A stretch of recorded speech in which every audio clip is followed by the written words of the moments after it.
Next up, we have the 5G Transformation Forum. My guests are Paul Gowans, Global Director of Marketing at VIAVI. We also have Rohit Kanwar, Director of Network Services at Accenture, and Manish Managal, Global Business Head 5G and Network Services at Tech Mahindra. Hi everyone, how are you? We're good, thank you. Jolly good, jolly good. Apologies for that slight technical hitch, but we go again. Right, we are looking at the 5G Transformation Forum now, which is one of the highlights of our programme this afternoon. There's a huge amount for us to get through over the next half an hour or so. And of course, if you do have questions, send them directly in to me and I will go to our guests with them. So I'll come to you all with a very open question to start with. And when it comes to the potential of 5G transformation outside of the business community, do you really feel there's an understanding of the transformative power that it could have on our lives? And I'll put that start with to Paul, if we could start with you. Transformative power, is that what you described it as? Absolutely. Well, you know, it's for those who have been in the industry for a long time, we've gone through these various generations of mobile, you know, and you know, taking us all the way from 2G, 3G to 4G to 5G.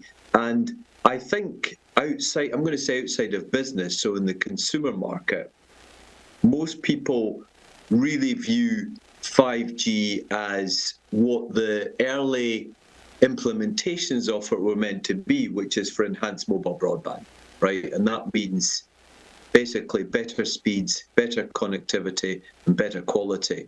And that really is the, I'm going to say, the kind of fundamental element. If you think about you and I, you know, what do we want? We want connectivity, we want availability, we want speed, we want quality, we want to access our emails, we want to download and upload videos, you know, we want to, I don't know, look at TikTok, you know, for a lot of the day.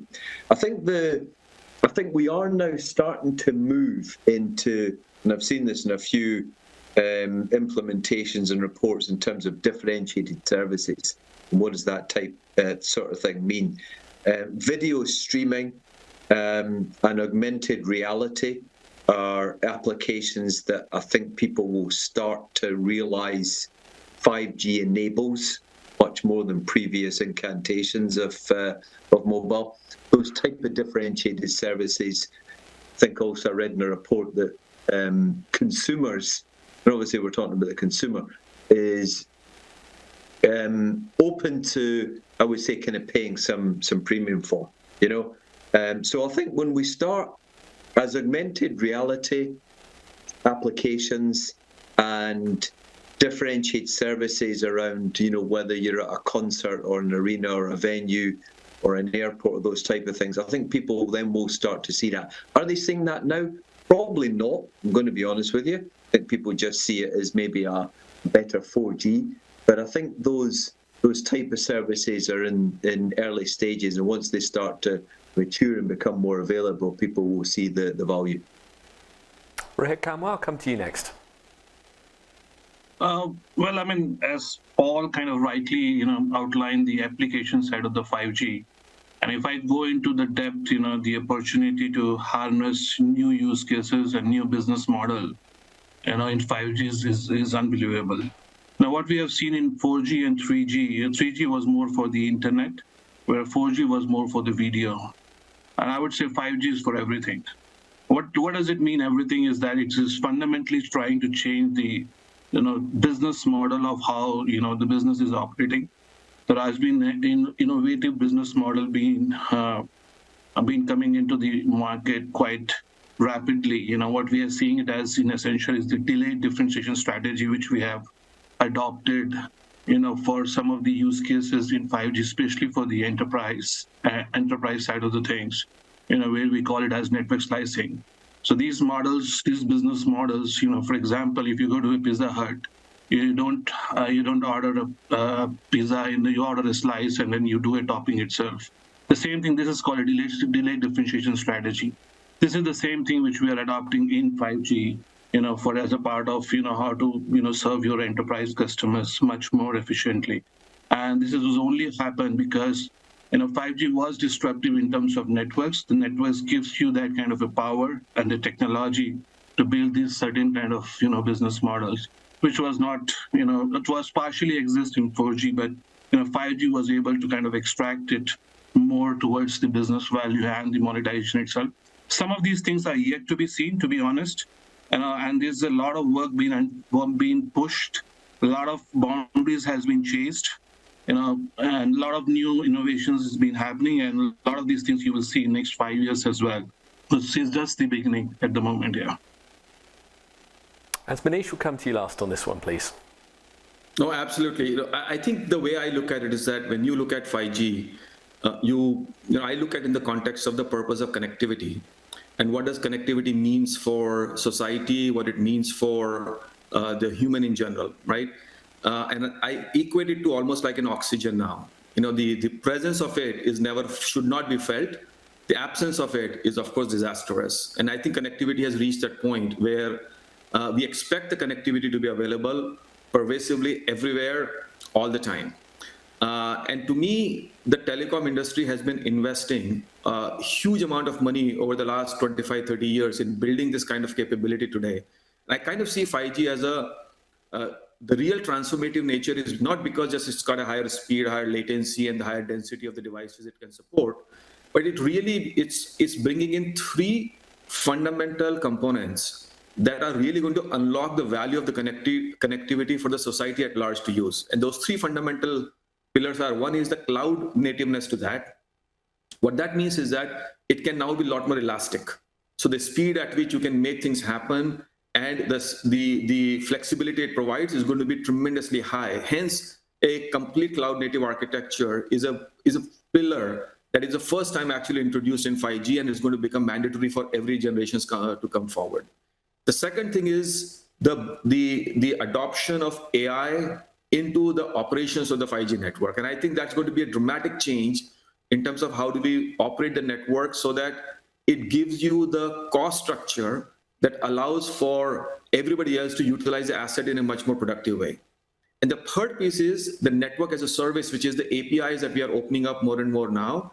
I think it will really create the opportunity to unlock the value of the network by exposing what the capabilities exist for everybody to use. And to me, those three are much, much more important than the higher speed, latency, and the number of devices it can support. And hence, I say the 5G is, even though tactically speaking, from a consumer experience perspective, you are seeing just a speed as the primary thing, and maybe slicing will give a bit of a flexibility. But I think these three layers that we are putting in together with cloudification, AI ops, and the network as a service, I think this will change the trajectory of how the networks are built and operated and how the world actually uses the network. And to me, that's really the power of the transformation with 5G. Yes, those three pillars are absolutely critical. Well, we've moved on slightly from the consumer view of things, and let's move into more of the business sector of how we're looking at this. For all of you, which industry sectors have the most to gain from the 5G transformation, and how can they make sure they really make the most of the opportunities that are available to them? We'll start with Rohit, if you could start for us, please. So a lot of these I don't want to my experience, we have seen that multiple industries have used 5G in a different way. What I would like to be more particular that, in future, the broadcast industry will be very disruptive when it comes to 5G.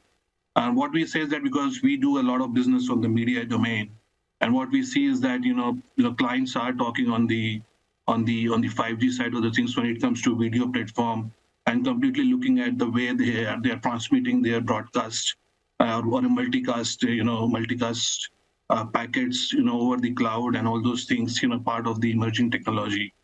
So I don't want to be very specific, because a lot of industries are and you also see that mining industry has also been a disruptive as well in terms of 5G. The days have gone, the miners has to go inside the mines work in a very, very hazardous way. What we have seen in China because of the 5G, all those miners are sitting on an air conditioner room and remotely control the whole mines. That kind of innovation has been drafted by the 5G in terms of enterprises. Yeah. Paul, if we can come to you next. Yeah, I agree with Rohit in the sense that it's not, I don't think it is just kind of one, there's not like one industry that's going to benefit hugely more than others. I mean, that's the great thing about 5G in some sense and how it evolves from where it is, because it addresses so many businesses, whether it's, you mentioned, for example, media is a key one, or smart cities, or manufacturing, of course, which is fundamental, agriculture, connected cars, connected everything. I think as we're talking about transformation, though, and think about how do we get there, the fundamental step to get there is to roll out 5G standalone and evolve the 5G core. If you think about where, we started off talking about consumers to get enhanced mobile broadband, the industry effectively put in 5G non-standalone, which was let's upgrade the cell sites to 5G. We'll backhaul those over a 4G network and provide a better service, which is exactly what we did. The evolution now, and this is where we're moving forward as an industry, is to go to 5G standalone. There's many carriers and operators already developing this at the moment, and that's a huge transformation for any service provider, network operator, because it's a change, not only a technical change, but it's a whole kind of organizational change. Manish, for example, mentioned about cloud and AI ops. Cloud and AI ops is fundamental for that, right? It's fundamental. It's a service-based architecture. It's completely different from what it's been before. And importantly, it's an IT-based architecture, so the whole how network operations and SecOps and DevOps all evolve into this AI ops environment. So that transformation as part of the network is fundamental to then start to, more enable those industries. But we've already seen pockets of that. We talked about kind of media there. There's some very good agricultural use cases. There's some good use cases in manufacturing around private 5G. We know, of course, connected cars, and that's going to evolve, etc. So those are some pockets of growth and success. But I think it'll be much broader than that as 5G SA rolls out and enables these capabilities. Manish, we lost you for a moment there, but we do have you back, I'm pleased to say. You did miss a small portion of the conversation there, but we're still looking into which industry sectors we feel can benefit most from 5G technology and that revolution. For you, where do you feel the most benefit will be seen? First of all, apologies for getting bumped off. I think we were just talking about the connectivity, and I was mentioning the lack of connectivity is disastrous, and I just experienced it in a few minutes. So I'm glad to be back. But to your question, I think there are industries that are adopting 5G as a fundamental capability immediately. I mean, we see a lot of factory of the future initiatives where manufacturing industry, auto industry is quite readily adopting. We are seeing in mining, oil and gas, refineries, education, healthcare.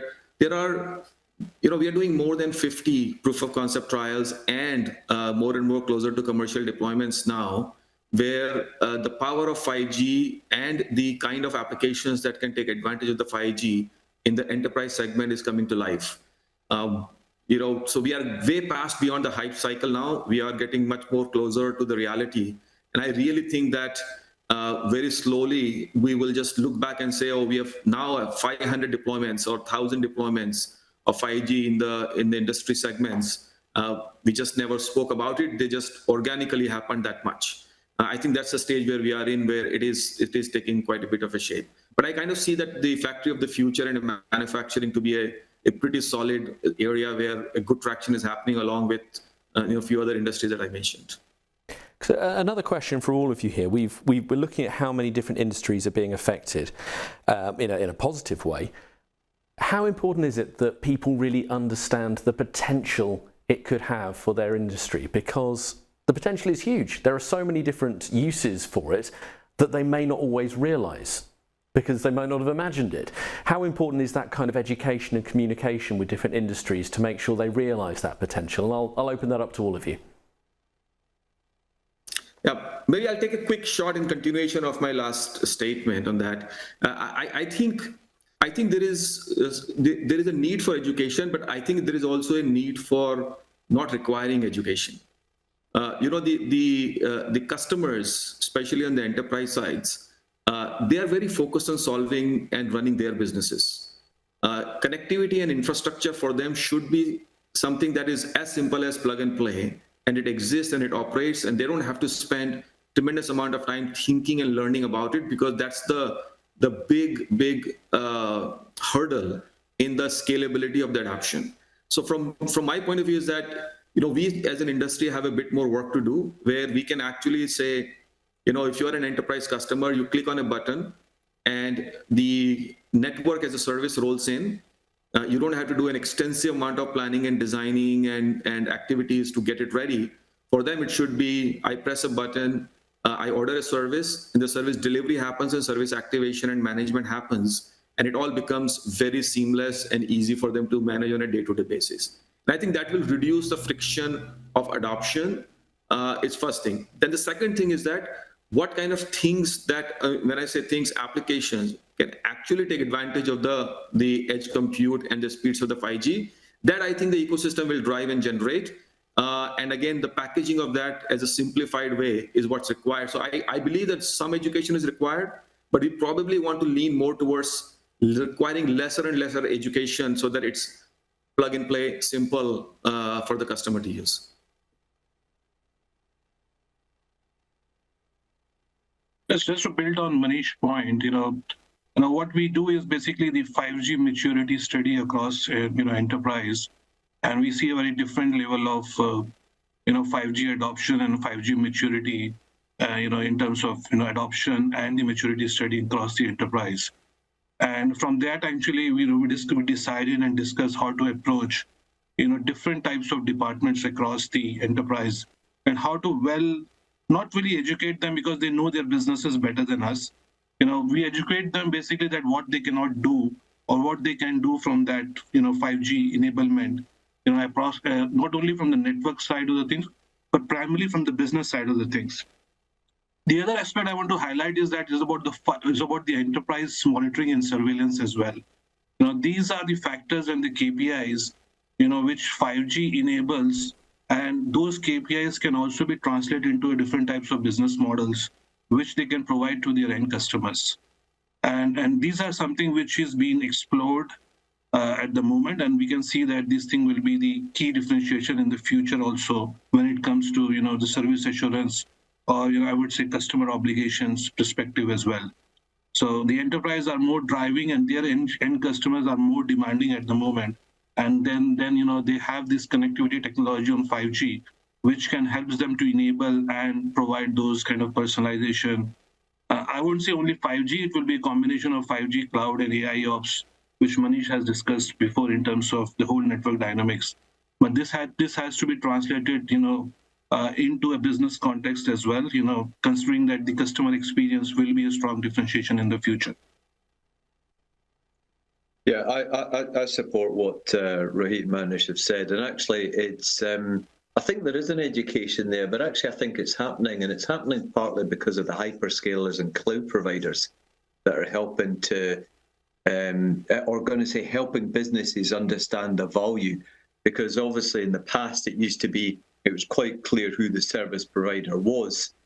As things evolve, and that's not always very clear, right? Where a cloud provider ends and an operator starts is not obvious to the client. So I would say that whole kind of hyperscale market and cloud enabled capabilities and services.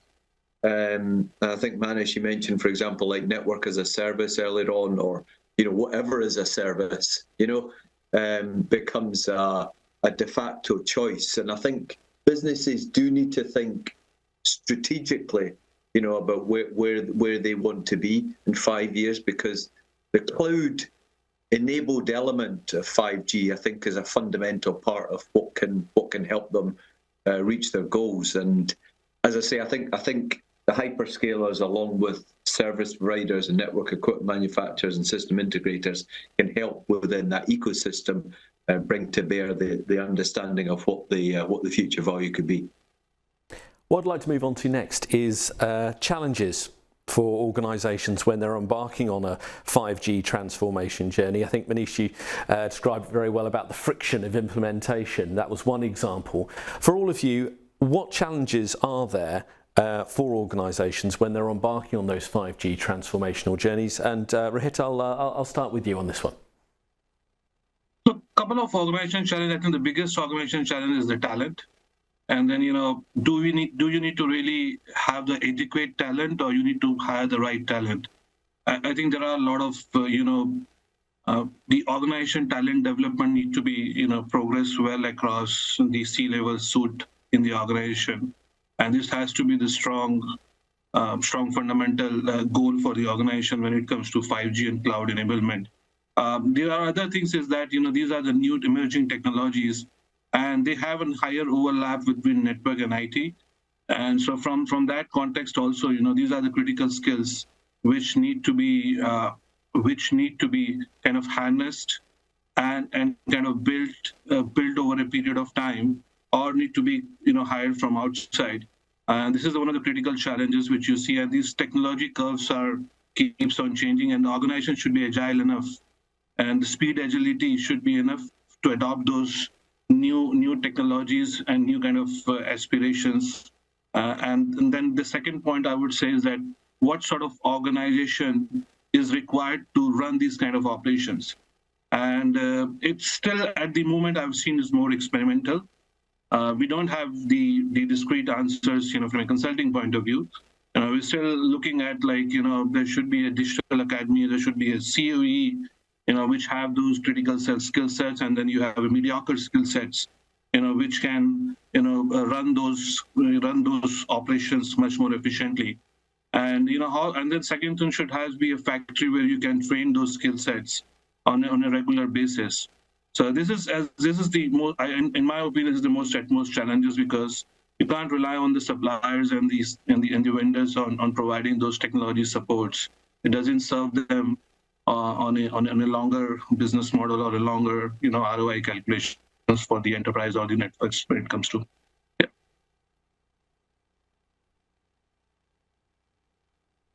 Manish, we'll come to you next. Yeah, no, I think I kind of summarize the challenge in two words: complexity or simplicity. I think if you really look at across any industries, anything that has scaled to a large volume is only because it has become very simple to use by the users. That the users could be operators who are deploying it, the users could be enterprises who are adopting it, or the users could be the consumers who are using it.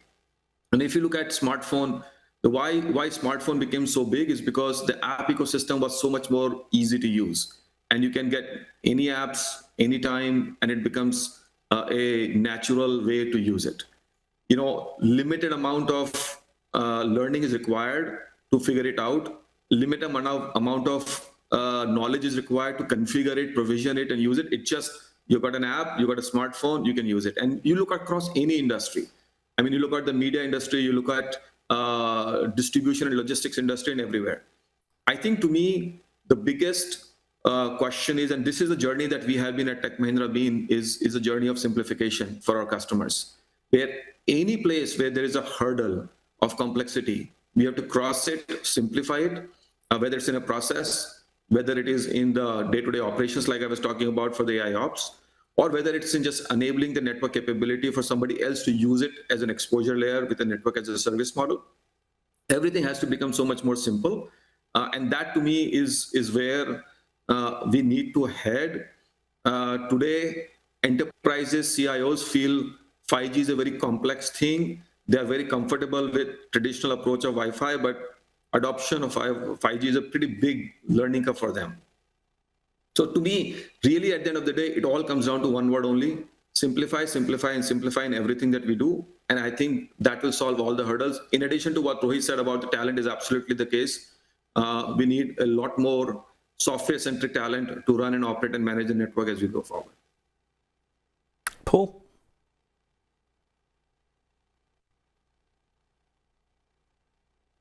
Paul, if I can come to you? Sure, yeah. When you asked that question, I thought of kind of two key things, and they're both around operations. We touched on them a little bit briefly earlier on. The first one is the organizational challenge, right? Which is the whole, how does IT and ops all come together and evolve into a different body to support that network and that environment. That's a huge change for any operator. Some huge change. Often much more than the technology side of things. We often focus on, say, the technology of moving to a 5G standalone network, or as we call it, one network, different access methods. But actually, often it's an organizational issue. And how do you organize yourself to manage this transformation? The other part of it, and I know we touched on this, is again ops, which is about AI ops and automation. Again, that's a different way of managing a network from the way that NetOps, SecOps, DevOps has evolved to an AI ops environment. There's a different skill set needed to support that. There's a trust associated with that as well, because automation is fundamental. You can't really be delivering ultra reliable, low latency communications in the future without an AI ops cloud native network, right? You just can't do it. So there's a skill set needed to support that type of network, and the data analytics that go along with that. So there is a big transformation that will need to happen. Are there some challenges associated with that? Yes. Will have an impact on how the operator effectively runs and evolves, yes, but it will be good in the long run for both consumers and businesses.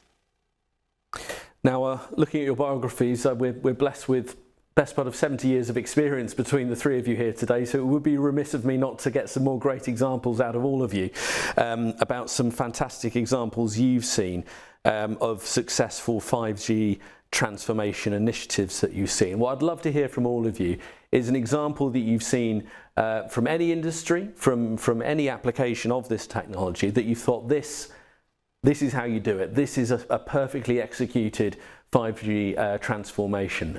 One example from each of you would be fantastic, because they are always good to share across the industry. So, Manish, I'll start with you on this one. It's a very tough question. And tough question is not because there are not enough examples, but because there are so many to pick from. I'll pick one actually, which is very near and dear to my heart, and it's a connected mine initiative that we did. So this is, and I can name the customer, but one of the customers for us, who is a very large mining operator, and they really wanted to go down the journey of what was they defined as a connected mines, which means that everything in the mine, all their heavy equipment, all the users who are in the field, as well as everybody outside who are monitoring and running operations, they need to be connected, machines need to be connected, the data has to be collected, and these are mines which are very remote in operation, so the coverage and networks are not as readily available. And for them, it was very important that by enabling this entire connected mine, they improve the productivity and the efficiency of the mining operations itself. So we kind of did a soup to nut network as a service for them. And it's been a very, very rewarding experience for us to see how a business operations that had dramatically improved in the productivity and the kind of outcomes that they're getting by a relatively small investment into the connectivity of the mines inside their mining architecture. So that's just one example across many more industries that we have done similar things, but in the interest of time, I'll just kind of pick on that and say, this thing is real. Not a whole lot of noise gets made, but the productivity improvement and efficiencies are getting delivered wherever the connectivity is becoming an integral part of the business operations for a industry vertical. Yeah, Manish, that's exactly why I'm wanting to surface some of these examples, because as you say, not always the noise gets made. If it's simple and it's effective and people can just plug and play, that's the beauty of it, and yet people don't always hear. Paul, I'll come to you for your example next, please. Yeah, I'm glad you didn't ask me that first, actually, because I'd be struggling to know of one. But, I'm going to talk a little bit about Open RAN, because I think it's maybe not a specific, but as a way of how the industry move forward and how you can take a simple environment and make it a fundamental element for how the industry evolves. And you'll have seen announcements from Vodafone around this and Verizon in the US around this. Whether it's called kind of virtual RAN or O-RAN or whatever, because it really is a key element of disaggregating a radio access network into fundamental components, not pinning you down to one particular manufacturer, and having the flexibility and interoperability that associate with that, which of course is fundamental to the evolution of 5G. So there's lots of operators now doing this. A few years ago, it might have been why do we want to do this? Now I think it's how do you do this? Typically these things all start off with multiple standards and evolve towards one or maybe two, but certainly you want it to evolve to one in the end. And I think you're seeing lots of operators now announce the evolution and embracing Open RAN as a way of evolving their network. Rohit Kanwar from Accenture, we'll come to you next, please. For example, one is from a consumer side and one is from the B2B side. So there's one of the carrier, who was highly interested on building up the ultra low latency, ultra fast esports tournament actually, and they want to run the multi gamers platform, and we provided them the platform and also help them like this. You need to have that 5G enable connectivity along with cloud and edge. To make sure that you can run the desired latency of running an esports event, properly. Southeast Asia has been a highly gameaholic, multiple countries, they love to have these esports games, and they are getting into more of a gameaholic kind of a situation now. And these esports, we run it very properly with more than 2,000 plus gamers who has participated in this event. And the 5G connectivity was provided and everything was run absolutely smooth with the desired level of latency. So that's more from the consumer side with it. The second thing is actually on the manufacturing side. So this is the famous brand, I cannot name it. There's the famous electronic appliances brand who built up their factory in Singapore. And they actually, Singapore is being a smaller country, and then you can run all those connectivity and edge applications much more in a cost-effective way. The challenge we have is that the client was not very keen to adopt 5G, and they were more optimistic on using their traditional Wi-Fi kind of a technology. They were not seeing the productivity improvement and productivity enhancement, they can actually deliver out of 5G. So what we have done is actually, we run a kind of a metaverse simulations, to demonstrate that, how we can actually run a 5G on that kind of factory campuses, with those 3D kind of a diagrams, and convince them that, whatever you are doing now and what will be the gap in the future, how you can enhance your productivity by having 5G in your manufacturing, plant. And also, the cloud connectivity in Singapore is pretty easy to use actually. So the overall, in terms of the ROI calculation, is not that a bigger difference if they use the traditional Wi-Fi versus 5G. So the overall business model works both for the carriers and the manufacturing, and also for the SI integrators like us as well. Those are all fantastic examples, and I'm particularly interested in the example there you had at the end about there maybe being a little bit of pushback, people wanting to adopt a different, maybe slightly older technology, and having to convince them otherwise with a trial. That's a fantastic example. I do want to flip it though, to look at it from a slightly different perspective about what are the common mistakes any of you have seen made if people are trying to go about a 5G transformation. I've got a feeling, Manish, you might go with something about people overcomplicating things, knowing how big you are on simplicity. So I will start with you on that. Is that it? Are people overcomplicating things? Is that a regular mistake, or is there another one you'd want to surface? You absolutely got it. I think we start the complexity. We are engineers and we like to solve complex problems, and sometimes the engineers in us takes over the business aspect of it. But I think there is more, complexity exists. Let's be honest also, any new technology, especially the massive transformation that we are doing, with regards to the three components I said on the cloudification, then AI ops, and the network as a service exposure. These are all major, major changes. So complexity has to exist. But it's not about not having a complexity. It's about masking that complexity from the customer. And I think that's where we lose focus at a lot of times.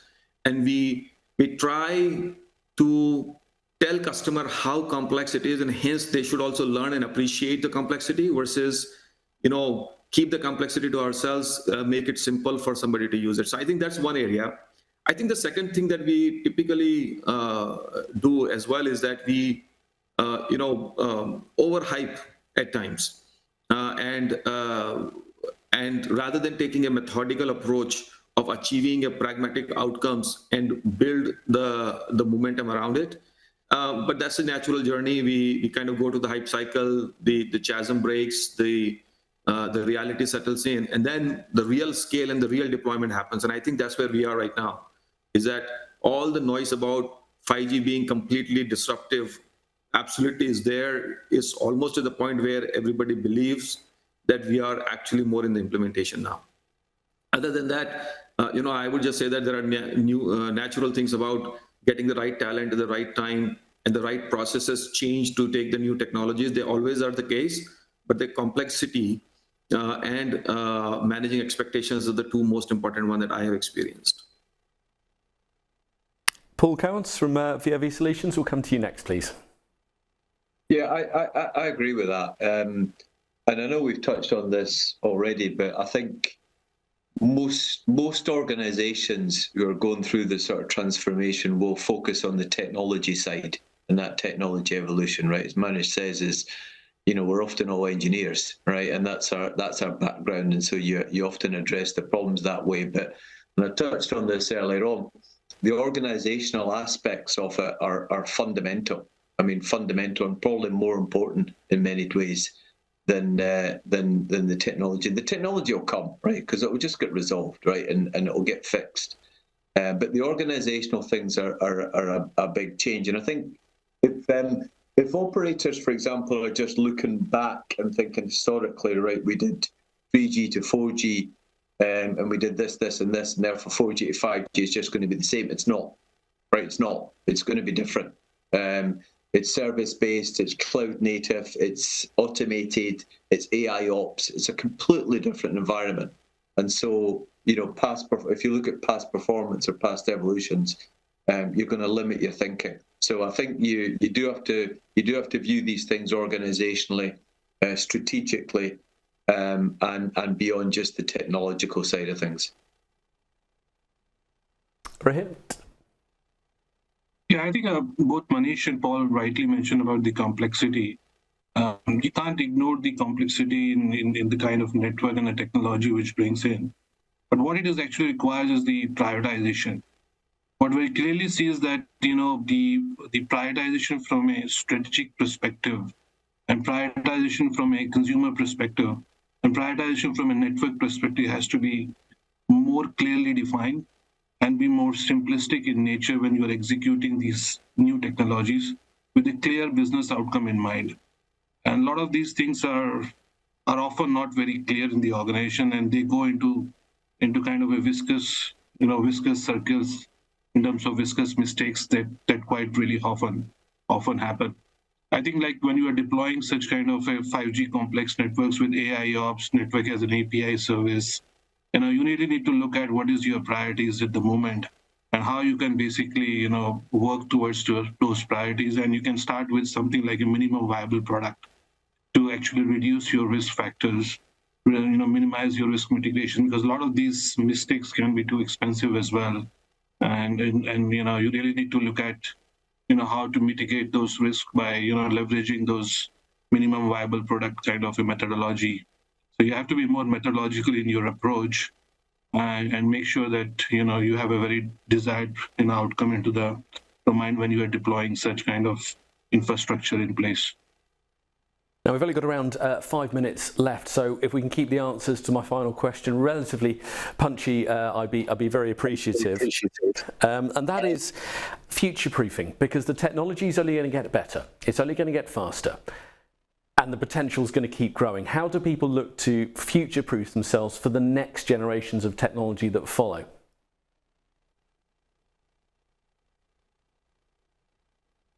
Paul, I'll start with you on this one, please. Oh, how do you future-proof? Honestly, I mean, you're right. I mean, it's not. I mean, we're already involved in 6G in terms of the next evolution. So it's not stopping. And I think, as we mentioned earlier, have a strategic outlook. You know, don't just think kind of day to day and what the next small iteration is going to be. Have a strategic outlook about where you need to be, where your business needs to be in 5-10 years, and how you want to evolve from that. Bring in experts, you know, from the ecosystem to help you drive that, because, you know, we're only at the kind of cusp of this, you know, in terms of what some of the capabilities are with 5G. So, you know, it's you know, you run your business, right? But you also have to then lean on the people who understand these kind of transformation domains and how to evolve them. And as you say, it's not going to go away. It's going to keep going. So, you know, strap in, move forward. We'll continue to move forward. Rohit, if I can come to you next, please. Question, you know, how to make it future-proof. I think what we need to really look at that how the future would look like, you know, to make it a future-proof. And you can only forecast, in my opinion, up to like 3 to 5 years, and that could be the level of, you know, level of how your consumers is going to use the technology, how your enterprise customers is going to adopt those technologies, and based on that, you build your infrastructure, which will require more of a minimum upgrade or minimum investment, and as a part of, you know, rolling out the ROI kind of a future-proof infrastructure. There has been a lot of studies going on, like, you know, how about like 10 years, 5 years? You know, I've seen that the first phone was actually used by Star Trek in 1965. You know, there was a mobile phone, but finally the technology actually comes in, you know, 2000 in late 90s. So it's very hard to predict that, you know, how the user behaviors will happen. And all we need to look at those trends and which is happening across the industries and make sure that, you know, our networks are fully aligned with that. Manish, I'll give you the final word, please. Absolutely, Neil. No, I think I look at the future proofing into 3 layers. One is the hardware, software, and services. And how do you architect from a full stack perspective that allows you to minimally impact the refresh cycle, right? So, you know, we have industry parallels. If you look at the EV industry, you know, the car industry, like the Teslas of the world, they've done a brilliant job in basically making the hardware refresh to be less relevant so that the software can drive the changes faster.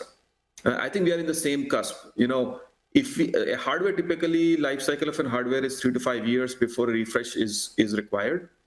If we can, with the new emerging processors that are coming in more and more, if we can extend the life of the hardware to be more like a 7 to 10 years, such that the refresh of the hardware is not required as frequently, then we can build an architecture that is very software driven, and software you can refresh much faster. And that's how you future-proof, is that you want to introduce new capability. You can actually go and update the software and you can get to the customer much faster.